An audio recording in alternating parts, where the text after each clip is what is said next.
Do you say yes every time someone asks you to do something?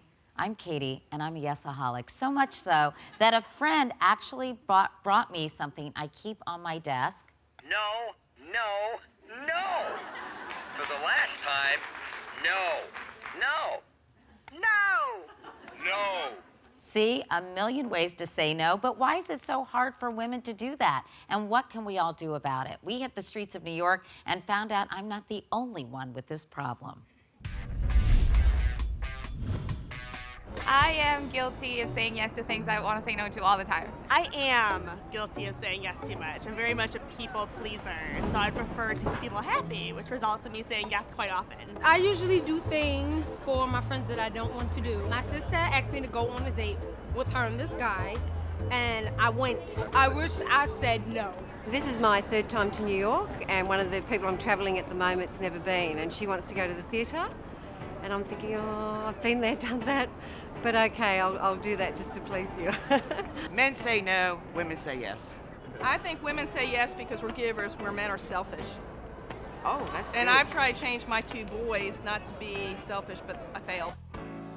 I was raised to be polite, and it's the first reaction. And then you say, why did I say yes?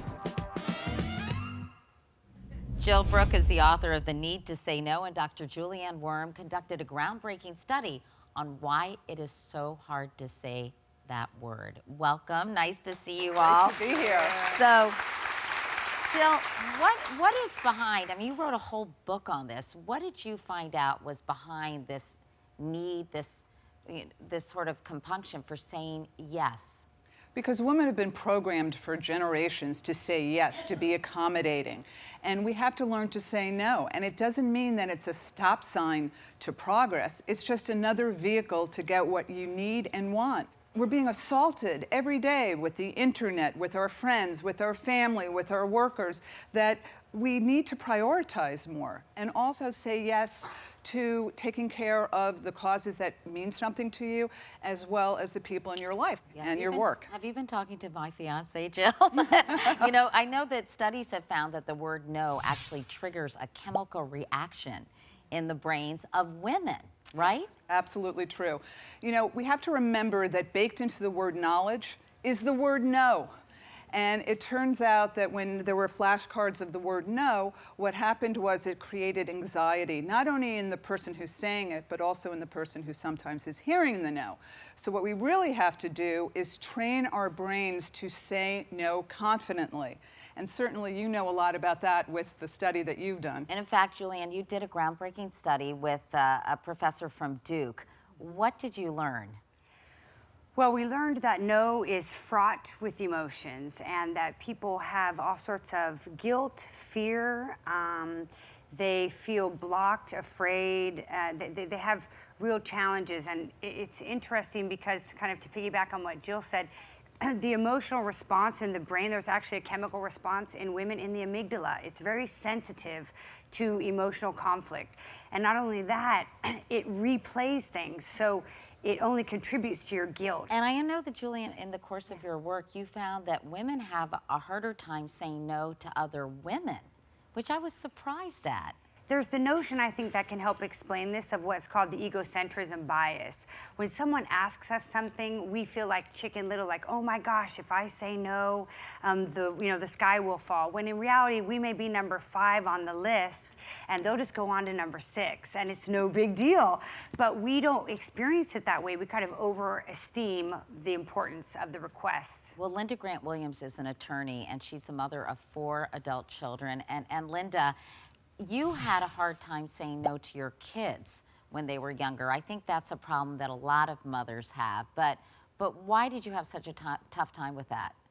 Well, I had 4 children. I practiced law for over 30 years. I had a very demanding job. I had no problem saying no to the men I worked with, but when it came to my children, I kept saying yes. I somewhat overindulged them. Because you were guilty about working so hard. I didn't give them my time, so I gave them things instead. And how common is that? When you learned about women having trouble saying no, how often was it having trouble saying no to your children? Well, it's a lot easier to say yes. That's why people do it all the time. But unfortunately, we're now seeing a generation of kids who didn't hear no enough. And they're expecting their parents not only to rescue them, but they're expecting to be the beloved child in the workplace and every place in their life. And that's not realistic. So what we need to do is to not punish them for what happened in the past, but to create a model of discipline, to be able to say, this is the structure, this is what the here and now is, and these are the tools that you need to accept, because anytime you argue with reality, you lose. And the truth is, knowing yourself, knowing your limitations, and also creating a plan with your children and saying, this is what I can do, and this is what I can't do, and we need to create boundaries. Did you find, Julianne, in your research that many women have trouble saying no to their kids? Family was the toughest. It's very difficult to say no to family. And then professional, friends were the easiest.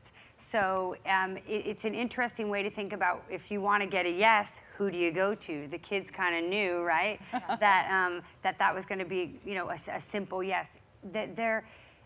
People still feel terrible guilt and can come to the conclusion that they have to say no, but it's over a lot of kind of soul searching and struggling.